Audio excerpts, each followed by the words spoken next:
Early in 1942, high above the Pacific, American pilots met an enemy that did not behave as expected.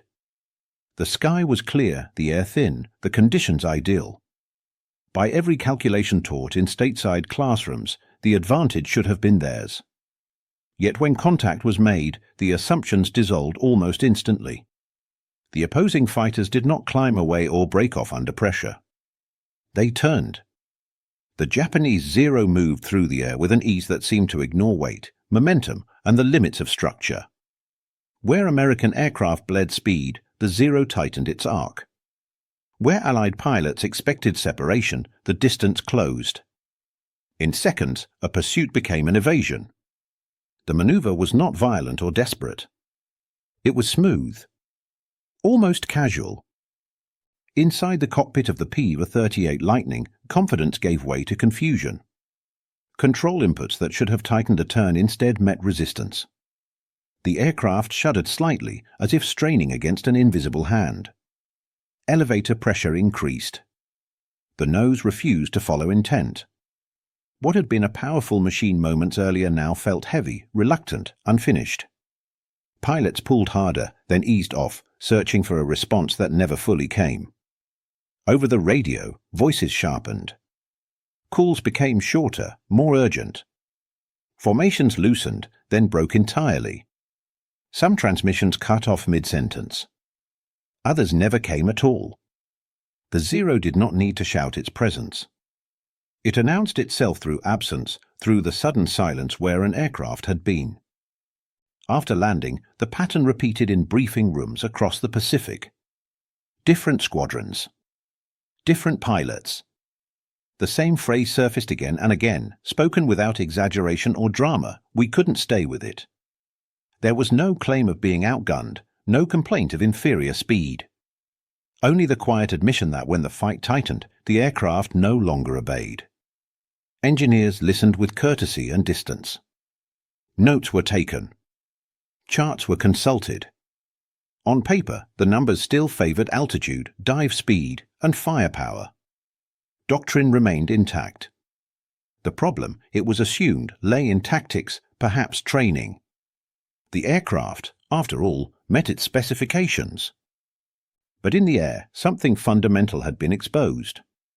Not a flaw easily measured, nor a weakness visible in blueprints. It was a mismatch between theory and experience, between what should have happened and what did.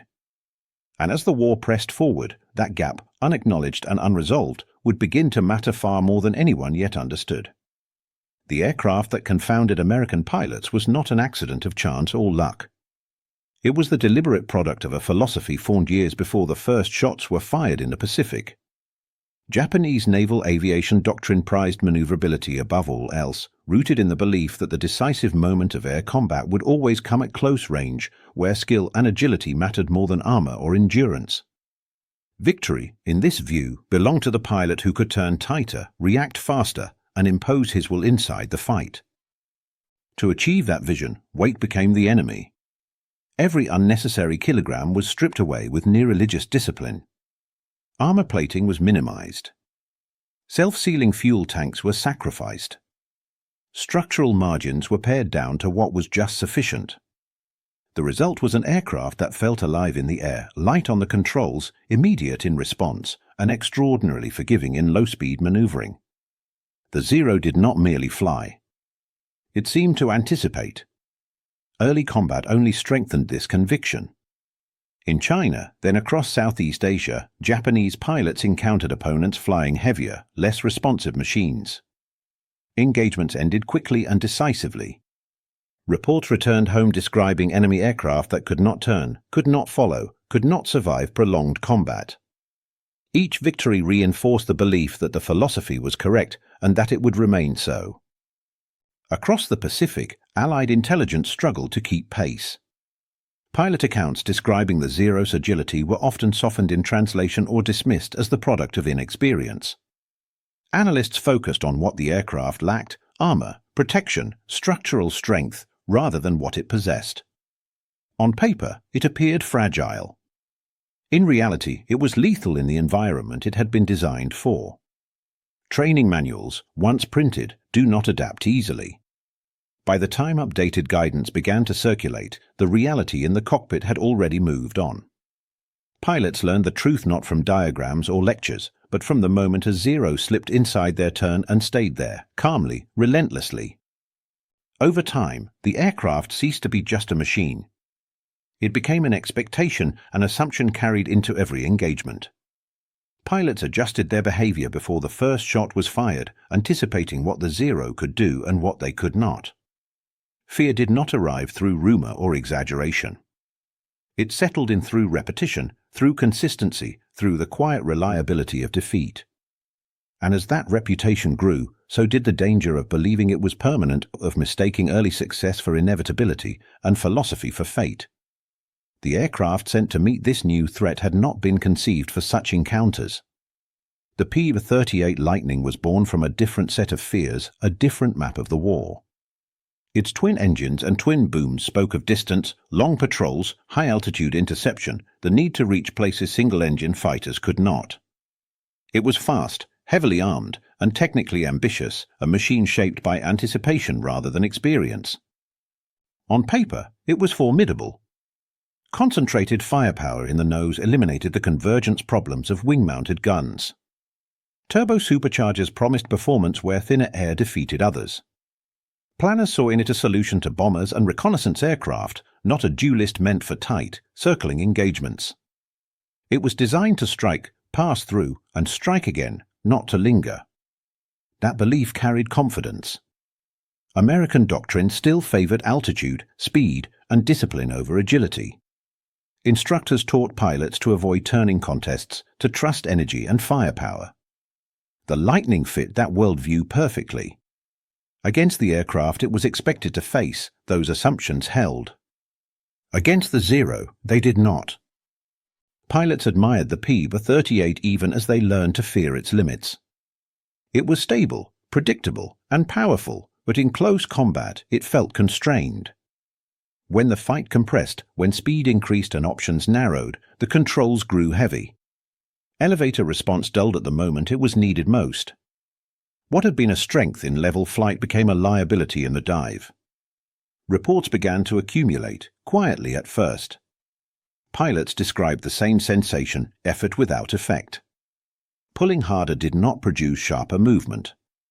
Instead, the aircraft resisted, as though the air itself had turned solid. These were not failures dramatic enough to ground the fleet, but they were consistent enough to erode confidence. Losses followed, not catastrophic, but persistent. Engagements ended early or broke apart without resolution. Some pilots survived by refusing to pursue, by disengaging before the fight could tighten. Others did not. Yet in the analysis rooms, the conclusion remained unchanged. The aircraft was sound. The numbers were sound. The issue, it was believed, lay in how the machine was being used. So the answer was sought in tactics, in training, in discipline. The possibility that something mechanical, something subtle, might be shaping the outcome was set aside. And as that assumption hardened into certainty, the real problem continued to fly, unaddressed, alongside every mission into the Pacific sky. The response from command was neither careless nor cruel. It was methodical. U.S. Army Air Forces doctrine had been built deliberately in the years before the war, shaped by studies, exercises, and the memory of an earlier conflict. Air combat, as it was taught, rewarded altitude, speed, and initiative. A fighter was not meant to circle endlessly with its opponent. It was meant to strike from advantage, disengage, and strike again. This philosophy, later distilled into what pilots called boom and zoom, had logic on its side. Within that framework, the P-38 made sense. Its speed allowed it to choose when to fight. Its firepower allowed it to end fights quickly. If pilots found themselves trapped in turning contests, doctrine offered a clear explanation. They had violated first principles. The problem, therefore, was not the machine, but how it was being flown. Engineers reinforced that conclusion. Performance charts showed the aircraft meeting or exceeding design expectations. Stress limits held. Control systems responded as tested. When pilots complained of stiffness at high speed, the answer came back measured and precise: aerodynamic forces increase with velocity. The aircraft was behaving as physics dictated. It was, in the language of reports, within specifications. From that vantage point, blame shifted naturally. Pilots were advised to maintain energy, to avoid dives that bled control authority, to trust their training. Losses were explained as growing pains, inevitable in the early phases of a war fought across unfamiliar skies. No single incident seemed severe enough to challenge the underlying assumptions. As reports moved up the chain, their edges softened. Urgency was replaced by summary. Doubt was recast as anecdote. What reached decision-makers was often a distilled version of reality, stripped of the repetition that gave it meaning. Patterns were lost in the process of organization. Meanwhile, the Zero itself was mischaracterized. Analysts fixated on its vulnerabilities, its lack of armor, its fragile fuel tanks, its limited dive speed. It was described as dangerous only if mishandled, lethal only against opponents who failed to follow doctrine. The possibility that its strengths might systematically exploit a flaw in Allied aircraft design was acknowledged, then set aside. Confidence, once justified, began to harden. Procedures were reinforced rather than questioned. Training emphasized adherence over adaptation. The belief that the war would reward correct theory became an article of faith. And with each mission that returned incomplete, with each engagement that ended unresolved, the distance between expectation and experience grew wider. The gap was not dramatic. It made no noise. But it widened all the same, quietly, steadily, waiting for someone close enough to the problem to notice that what was being dismissed as error might, in fact, be evidence. Over time, the numbers began to speak in a way that individual reports could not. Mission summaries, when laid side by side, revealed a quiet pattern: engagements entered, then abandoned, advantages gained, then surrendered. The losses were not always catastrophic, but they were consistent enough to matter. P-38 squadrons returned with fewer victories than expected and fewer aircraft than they had launched with. The math did not suggest collapse. It suggested friction. In the air, pilots adjusted in ways that rarely appeared in official guidance. Experience became currency. Techniques were passed along in brief conversations on flight lines and in the minutes after landing, when memory was still sharp. Avoid the sustained dive. Do not chase into a tightening turn. Brake early, even if the shot feels close. None of this contradicted doctrine outright, but it bent around it, reshaping theory to survive reality. Morale reflected that compromise. Confidence did not vanish, but it thinned. Pilots trusted one another more than the diagrams they had memorized. They flew with discipline, yet with a growing awareness of where discipline ended and improvisation began. Survival depended not on brilliance, but on restraint, on knowing when to disengage before the aircraft itself made the decision for you. Behind the scenes, engineers continued to rely on the instruments they trusted. Wind tunnels confirmed predictions. Test ranges validated limits. The P-38 behaved exactly as expected under controlled conditions. Each data point reinforced the conclusion that the aircraft was not failing. It was simply being misunderstood. And so the cycle repeated: combat revealed a problem, analysis explained it away. But the war did not pause for reconciliation. Aircraft were lost faster than conclusions could be revised.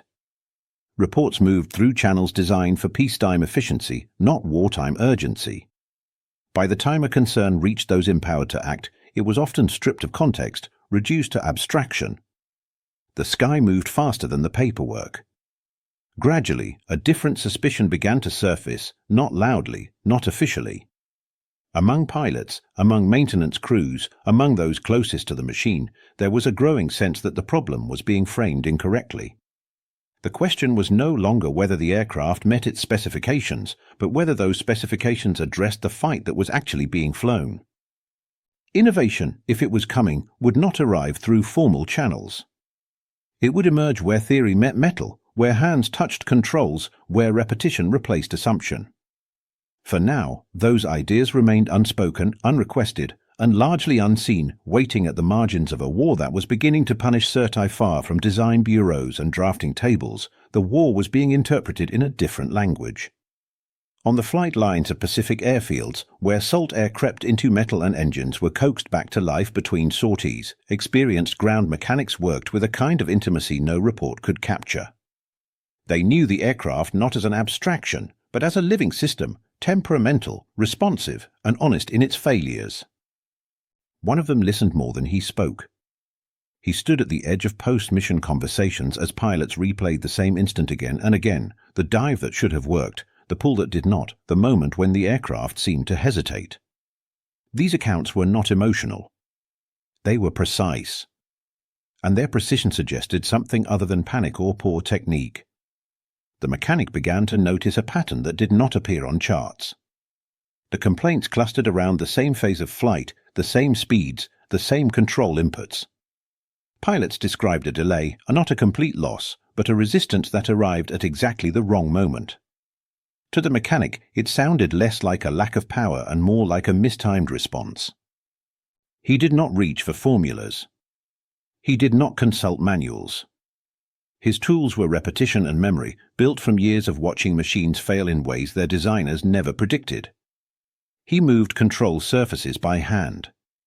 He felt for resistance where none should exist. He compared what pilots described with what his hands told him on the ground. Gradually, a suspicion formed. The problem was not that the pilot could not pull hard enough. It was that the aircraft was not helping when it should have been. At certain speeds, aerodynamic forces were arriving before the controls could answer them. The timing was wrong. The machine was late. The solution that suggested itself was almost uncomfortable in its simplicity. Not a redesign. Not a new component. Just assistance, mechanical help applied at the precise moment the aircraft began to resist.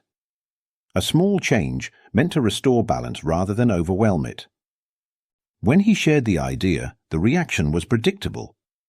It sounded like improvisation, not engineering. A wire where a calculation should be. A field fix for what was assumed to be a training issue.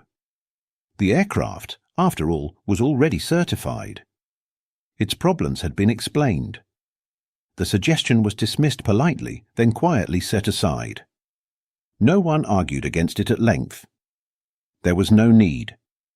In a system built on authority and specification, an idea that arrived without credentials rarely traveled far. Yet the mechanic remained certain of one thing: the aircraft was telling the same story the pilots were. It was not failing outright. It was hesitating just long enough to matter. And somewhere between the cockpit and the control surface, a small intervention might change everything. What the pilots were encountering had a name, though few of them knew it at the time. Control compression was not a failure of courage or skill, but a consequence of speed. As an aircraft accelerated in a dive, the forces acting on its control surfaces increased faster than the pilot's strength could compensate. At a certain point, the air itself became a kind of weight, pressing against the elevators and ailerons with enough force to blunt command. In the P-38, this effect arrived abruptly. The Lightning's design favored stability at high speed, but that stability came with resistance. As velocity increased, the elevators grew heavier, then reluctant. The pilot could pull harder, but the response lagged. Not because the controls were broken, but because aerodynamic pressure was overpowering human input. The aircraft was still flying correctly. It was simply no longer listening. This distinction mattered. Instructors emphasized energy management, yet the physics of the dive imposed its own limit. Once crossed, technique offered diminishing returns. The aircraft entered a narrow window where intent and outcome separated.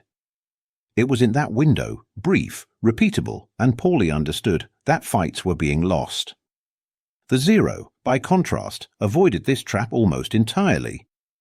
Its lighter structure and control geometry kept forces manageable even as speed increased. It did not need superior engines or heavier weapons to dominate the engagement. It needed only to respond when the other aircraft could not. Responsiveness, not power, was its true advantage. The mechanic saw this clearly because he was not asking the same question others were. Engineers wanted to know whether the aircraft met its specifications. Commanders wanted to know whether pilots were following doctrine. The mechanic wanted to know when the aircraft stopped helping. His frame of reference was not design intent, but lived behavior. From that perspective, the solution narrowed. If aerodynamic forces were arriving too quickly, then the controls needed assistance, not more strength, but leverage at the right moment. Something that could help the elevators move when pressure peaked without changing how the aircraft behaved the rest of the time. The goal was not to overpower the air, but to work with it. He proposed a mechanical assist. Nothing dramatic. A small addition that would use the airflow itself to reduce the force required at the controls. It did not require new materials or structural changes. It did not challenge the aircraft's certification. It simply acknowledged what pilots were already experiencing. There was no formal approval. No committee convened. The idea did not rise high enough to be rejected outright. It passed instead through the quiet channels where unofficial solutions often lived, between maintenance shifts, between missions, between the lines of official responsibility. In that silence, the idea survived. Not because it was endorsed, but because it was practical. And while doctrine and analysis continued to search for answers at altitude and on paper, the real problem and its possible solution waited much closer to the ground. The solution, when it finally took form, did not look like an answer to anything as complex as air combat. It was not a new control system or a reinforced structure. It was a spring tab, a small auxiliary surface attached to the elevator, connected by a simple wire. Its purpose was modest, to use the airflow itself to help move the control surface when aerodynamic forces became overwhelming. At speed, when the pilot pulled back on the stick, the tab moved first. That small movement caught the air and generated force in the opposite direction, easing the load on the elevator and allowing it to deflect more readily. The result was not dramatic on the ground. There was no visible transformation, no sense of added power. But in the air, at the precise moment control had previously faded, the aircraft would now respond. Nothing else changed. The engines remained the same. The armament was untouched. The airframe was not strengthened or lightened. The Lightning's character was preserved. Only its timing was altered. The aircraft was being helped to do what it had always been asked to do, just when it needed the help most. The cost was negligible. The materials were already available. Installation required no factory overhaul, no redesign approval, no interruption to operations.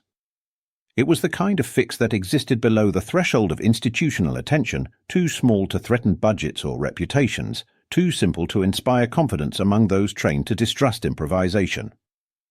Reaction from engineers was predictable. The idea offended instinct more than logic. It lacked elegance. It felt like a workaround, not a solution. A wire, after all, was not how engineering problems were supposed to be solved. The aircraft had passed its tests. Its behavior was understood. To suggest that such a minor addition could change combat outcomes sounded less like innovation and more like superstition. But the wire bypassed more than procedure. It bypassed pride. It did not argue against existing doctrine or data. It did not demand acknowledgement of error. It simply proposed to make the aircraft easier to fly in the conditions pilots already faced. Its value lay not in what it replaced, but in what it quietly supplemented. No authorization came down the chain. No memo announced a trial. Instead, the decision was made where such decisions often are in war, close to the machine, close to the risk. One aircraft was selected. The modification was installed without ceremony, without expectation. There were no guarantees, only curiosity. On the flight line, the change drew little attention. It looked insignificant, easily overlooked among the cables and panels of a combat aircraft. To most, it remained what it had been called from the start, a useless wire. But soon that wire would leave the ground. And when it did, the difference it made would no longer be theoretical. The test flight was scheduled without ceremony. No observers gathered. No expectations were announced. The P-38 rolled down the runway looking no different from any other Lightning that had left the field that week. The modification it carried was invisible from a distance, buried in the mechanics of the control surface, unremarkable to anyone not looking for it. The pilot climbed steadily, methodically, following a familiar profile. At altitude, he eased the aircraft into a dive, letting speed build beyond the point where instinct usually intervened. The airframe remained stable. The numbers climbed. Then came the moment that had ended so many previous engagements, the pull. This time, the response did not vanish. As pressure increased on the controls, resistance did not arrive as expected. The nose answered. Not abruptly, not violently, but cleanly. The aircraft followed intent instead of argument. The pilot adjusted, then tried again, pushing further, faster. Each time, the result held.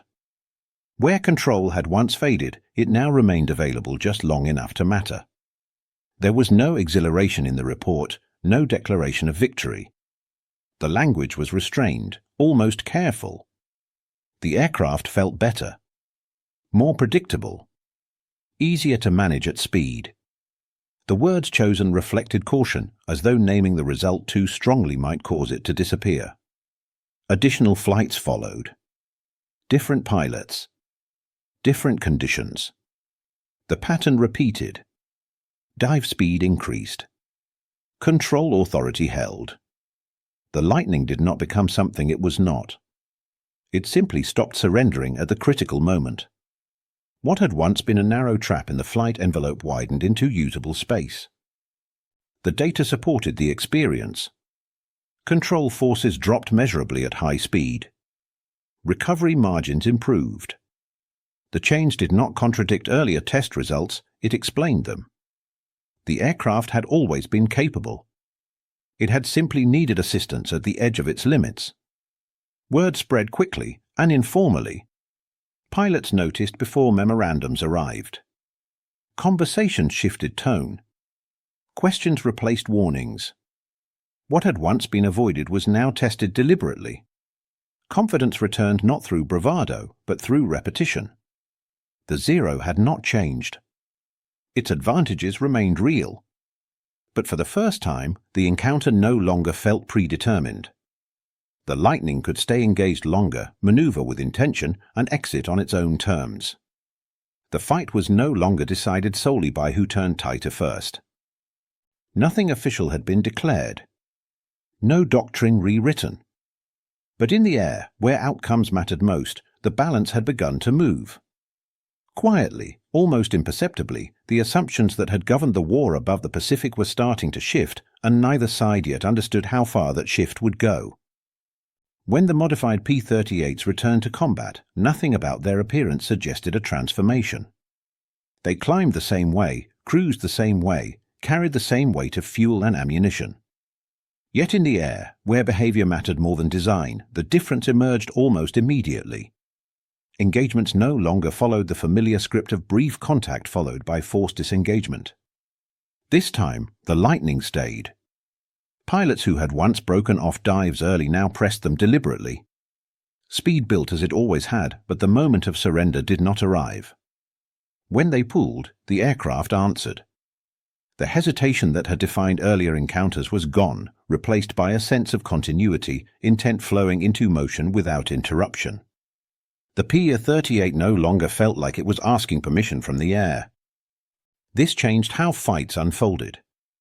Instead of flattening into turning contests where the Zero thrived, engagement stretched vertically. American pilots climbed aggressively, then rolled into steep dives, confident they could recover at speed. The fight moved up and down rather than around, exploiting altitude and momentum in ways doctrine had once promised but reality had denied. The Zero followed as it always had, agile and responsive at first. But in the vertical plane, its advantages narrowed. Climbing to pursue cost energy. Diving to match speed carried risk. Where the Lightning could now maneuver decisively through high-speed transitions, the Zero was forced to choose, commit or break away. The certainty it once carried into every engagement began to erode. Results followed, not dramatically, but unmistakably. Encounters lasted longer. Shots were taken from positions previously unreachable. Pilots returned with aircraft intact, and stories that sounded unfamiliar, we stayed with it. Loss rates shifted incrementally. Survivability improved. What had been anecdotal became statistical. Confidence returned without announcement.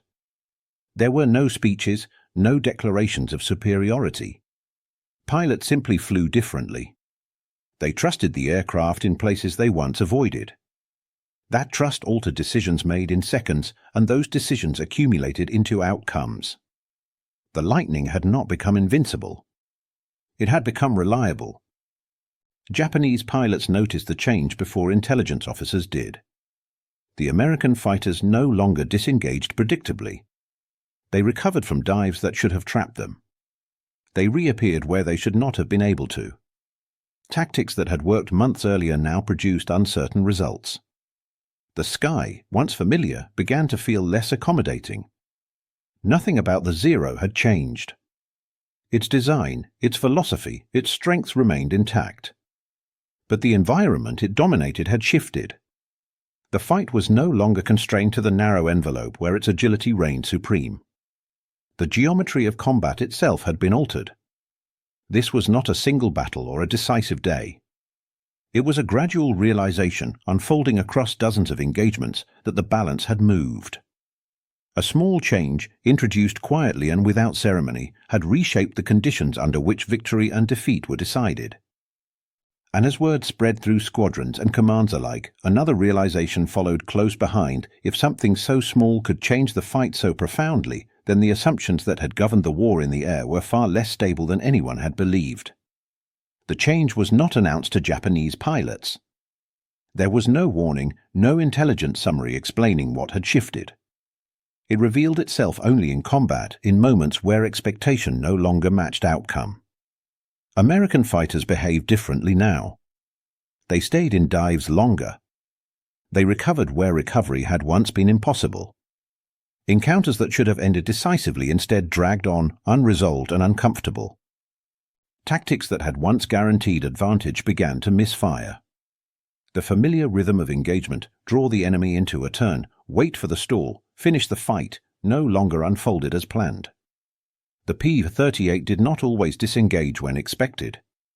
It did not always surrender position. Instead, it slipped away vertically, then returned from angles that disrupted timing and intent. At first, these moments were dismissed as anomalies. A skilled opponent. A lucky escape. But repetition eroded those explanations. Losses began to climb, not dramatically, but persistently. Aircraft failed to return from engagements that should have favored them. Pilots reported American fighters surviving dives that should have trapped them.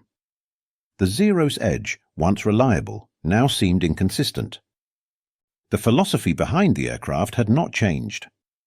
The Zero remained light, agile, and responsive in the turning fight it had been designed to dominate.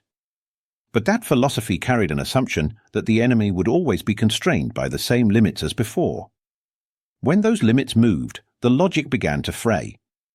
Japanese engineers understood aerodynamics as well as any in the world. But the war pressed forward with little margin for redesign. There was no immediate counter-modification to restore the old balance. Adjustments to tactics came slowly, filtered through experience and loss. The Zero could still win fights, but it could no longer dictate them with certainty. What had once felt inevitable now felt conditional. Superiority depended on circumstance, on position, on choices made seconds earlier. That shift was subtle, but profound. Confidence, once assumed, had to be managed. Pilots flew with greater caution, less expectation. The psychological advantage, the sense of entering every engagement already ahead, began to fade. Across the Pacific, the air war settled into a new equilibrium. Neither side held absolute dominance. Engagements became contests of judgment rather than demonstrations of inevitability. Aircraft mattered, but so did timing, altitude, and restraint. The sky no longer belonged to one philosophy alone. This balance did not signal an end to loss or danger. It marked something quieter, the end of certainty. The realization that no design, no doctrine remained unassailable once the enemy learned how to ask a different question. And as that realization spread, from cockpits to briefing rooms to design offices, it carried an implication far larger than any single aircraft. If advantage could be undone so quietly, by something so small, then the war itself was being shaped not just by power, but by humility and by those willing to listen when certainty began to fail. Recognition did not arrive as revelation. It arrived as paperwork. Reports accumulated, first cautiously, then with growing confidence. Squadrons flying modified aircraft showed measurable improvements in survivability and engagement outcomes. What had begun as an unofficial adjustment was now difficult to ignore. The change had not altered the character of the P-38, but it had altered its results. In war, the distinction mattered less than it seemed. Engineers revisited their assumptions with the benefit of evidence. Control force graphs were re-examined. Flight test data was expanded to include regimes once treated as edge cases. What the mechanic had felt by hand and pilots had described in fragments now appeared clearly in the numbers. The aircraft had always behaved as designed. The design, it turned out, had simply underestimated the importance of assistance at the margins. Validation followed, not as an admission of failure, but as confirmation of improvement. The spring tab modification was standardized, documented, and approved. Installation kits were prepared. Maintenance manuals were revised. What had once moved quietly now moved efficiently, carried forward by the same system that had initially resisted it. The fix spread across units with little ceremony. Aircraft rotated through maintenance cycles and returned with the small addition already in place. Pilots noticed immediately, though few spoke of it with reverence. It was not dramatic enough for that. It simply worked. And in war, functionality often replaces gratitude. Doctrine adjusted accordingly. Training emphasized vertical maneuvering with renewed confidence. Dive profiles were expanded. Recovery techniques were taught with fewer cautions and more trust in the machine. The Lightning was flown closer to its limits, not recklessly, but deliberately. The theory that had once promised advantage was now supported by experience. Credit, as it often does, dispersed unevenly. Reports bore the names of officers and departments. Technical summaries cited engineering teams and approval boards. The mechanic who had first framed the problem in practical terms appeared, if at all, as a footnote. His contribution did not fit neatly into organizational language. It was easier to acknowledge the fix than its origin. This was not unusual. War rewards solutions, not stories. Once an idea enters the system, it becomes collective property, detached from the circumstances of its birth. The aircraft carry the change forward, not the name of the person who had suggested it. Yet the idea itself endured. Not just as a modification, but as a lesson quietly absorbed. It demonstrated that performance was not always limited by power or design, but by timing and assistance. That small interventions, applied precisely, could unlock capabilities already present but inaccessible. That listening, to pilots, to mechanics, to the machine itself, could reveal truths no specification sheet would. Institutional acceptance did not close the story. It formalized it. What had once been marginal was now standard. What had been mocked was now required. The P-38 went on to serve in roles far beyond what its designers had originally imagined, carrying with it a small reminder of how adaptation actually happens. And as the war continued, with new aircraft and new problems emerging at relentless speed, the quiet success of this change lingered in the background, an example waiting to be noticed again when numbers alone failed to explain what the sky was already teaching. The results did not announce themselves with headlines or declarations. They accumulated quietly, embedded in after-action reports and maintenance logs, visible only to those willing to compare what had been with what now was. Over time, the numbers began to separate from expectation. P-38 units were losing fewer aircraft per sortie. Pilots were returning more consistently. Missions that once ended prematurely now reached their objectives and came home intact. Kill ratios shifted slowly, almost imperceptibly. There was no single engagement that marked a reversal, no dramatic spike that could be traced to a date on the calendar. Instead, the curve bent over weeks and months. The lightning did not become dominant overnight. It became dependable. In war, that distinction often matters more. As outcomes improved, perception followed. The P-38's reputation, once complicated by doubt and qualification, settled into something firmer. Pilots spoke of the aircraft with fewer caveats.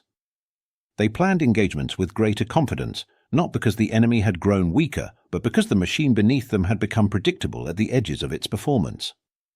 Trust, once lost, returned through repetition. That trust reshaped behavior. Pilots pressed attacks they would previously have abandoned. They stayed engaged longer, climbed higher, dove harder. These were not reckless decisions, but informed ones, choices made with a clearer understanding of where the aircraft would respond and where it would not. The lightning was no longer something to be managed cautiously. It was something to be used. Across the Pacific, the Zero's presence changed as well.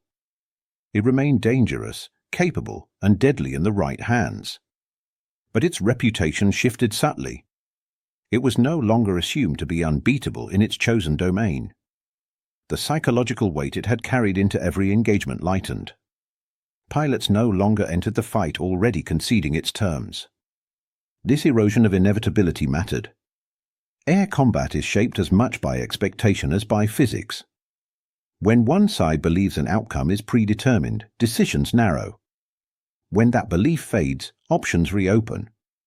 The balance between aircraft becomes less about inherent superiority and more about circumstance, judgment, and preparation. From a distance, the cause of this change seemed almost trivial. No new engine. No revolutionary airframe. Just a small adjustment that altered how forces were managed at a critical moment. Yet its consequences rippled outward, affecting training, tactics, and confidence across entire units. The lesson was uncomfortable in its simplicity. Large outcomes did not always require large interventions. Sometimes they depended on understanding where systems failed quietly, not catastrophically. On recognizing that performance was often limited not by capability, but by access to that capability when it mattered most. War, it turned out, was sensitive to detail. Not just the grand details of strategy and production, but the small ones, the margins, the transitions, the moments between intention and action. A single wire, installed without ceremony, had changed those moments. And by changing them, it had altered the shape of the fight. As analysts tallied victories and losses, as reputations hardened and doctrines evolved, the deeper implication remained easy to miss. The outcome had not hinged on genius or brute force. It had hinged on attention, on noticing what others had explained away, and on acting before certainty could settle again. Wars rarely change because someone announces a better idea. They change because reality refuses to cooperate with existing ones. In hindsight, adaptation is often described as deliberate and strategic, guided by foresight and planning. In practice, it is usually reactive, driven by friction, loss, and the quiet accumulation of small corrections made under pressure. Top-down design has its strengths. It brings coherence, scale, and intention. But it also carries limits, especially in environments where conditions shift faster than doctrine can be rewritten. Specifications are built around expectations. When those expectations fail, systems tend to protect themselves by explaining the failure away rather than confronting it directly. The air war over the Pacific exposed that tension.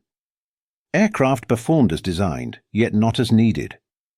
Pilots adapted first, bending rules to survive. Mechanics followed, interpreting those adaptations through touch and repetition rather than theory. Failure became a source of information, not embarrassment. Each unsuccessful engagement narrowed the question, bringing the problem closer to something solvable. In this space, mechanics became translators. They stood between abstract intent and physical reality, between what designers imagined and what machines actually did. Their expertise was not formalized in equations, but embodied in familiarity, in knowing how something should feel and noticing when it did not. That kind of knowledge rarely travels upward easily, but it moves quickly where it is most needed. The solution that emerged reflected that perspective. It did not seek to dominate complexity, but to relieve it. Simplicity, in this case, was not ignorance. It was precision. A recognition that the most effective intervention is often the one that interferes the least, applied exactly where pressure concentrates and nowhere else. Arrogance, when it appears in war, is rarely loud. It wears the language of confidence and procedure. It insists that what has worked before will work again, even as conditions change. It treats anomalies as errors rather than signals. The cost of that arrogance is paid not all at once, but gradually in missed opportunities and unnecessary loss. The spring tab did not defeat the Zero by itself. It did not invalidate Japanese doctrine or erase the skill of their pilots. What it did was remove an invisible constraint, one that had shaped behavior without being acknowledged. By restoring control at a critical moment, it returned choice to the pilot. And in combat, choice is often the most decisive advantage of all. Victory, in this sense, was not the product of revelation. It did not arrive fully formed or permanently secured. It accumulated. One modification led to better survivability. Better survivability led to confidence. Confidence led to more assertive tactics. Each step depended on the last, none dramatic on its own, all necessary together. This pattern repeats across conflicts and generations. The most consequential changes are often the least celebrated. They come from the margins, from those closest to failure, from individuals willing to question not authority, but assumption. Their success lies not in proving others wrong, but in making outcomes better. By the time institutions recognize such changes, they often appear inevitable, obvious, even. But inevitability is a retrospective illusion. At the moment of decision, the path forward is usually uncertain, unapproved, and easily dismissed. And that is where the real lesson resides, not in the wire itself, but in the willingness to listen when the machine, the pilot, and the evidence all point quietly in the same direction, long before certainty gives permission to act. In hindsight, the wire is easy to overlook. It appears almost trivial when set against the scale of the war it helped shape, an unremarkable detail on an aircraft remembered for its engines, its firepower, its range. Photographs capture the lightning in dramatic silhouettes, climbing toward altitude or streaking across the sky. The wire is invisible in those images, and for many years, invisible in memory as well. That invisibility mirrors how close the idea came to disappearing altogether. There was no moment when its importance was obvious, no dramatic debate that nearly turned the tide. It existed in a narrow window between dismissal and neglect, sustained not by authority but by persistence. Had one aircraft not been modified, had one test flight not been attempted, the story might have ended differently, not with failure, but with something quieter, acceptance of limitation. The path from idea to outcome was fragile. It depended on listening rather than insisting, on observation rather than assumption. Each link in that chain was vulnerable. A pilot had to describe what felt wrong. A mechanic had to hear meaning in repetition. Someone had to allow a change without permission. None of these steps were inevitable. Each could have been replaced by procedure, by patience, by waiting for a better answer to arrive from somewhere else. War, however, does not reward waiting. It rewards attention. And attention, in this case, was paid not to what the aircraft lacked, but to when it failed. The wire did not add power or speed. It restored agency at the precise moment agency had been slipping away. In doing so, it altered decisions made in fractions of seconds, decisions that determined whether an aircraft returned or vanished into the Pacific. Machines tend to be remembered. They lend themselves to specification, to classification, to story. People, especially those who work in margins and maintenance sheds, fade more easily. The mechanic who first suggested the fix left little trace in official histories. His name was not attached to a model or a doctrine. His contribution lived on only through the effect it had, not the credit it earned. The Zero, too, left a lesson behind. Not simply about design trade-offs or tactical philosophy, but about certainty.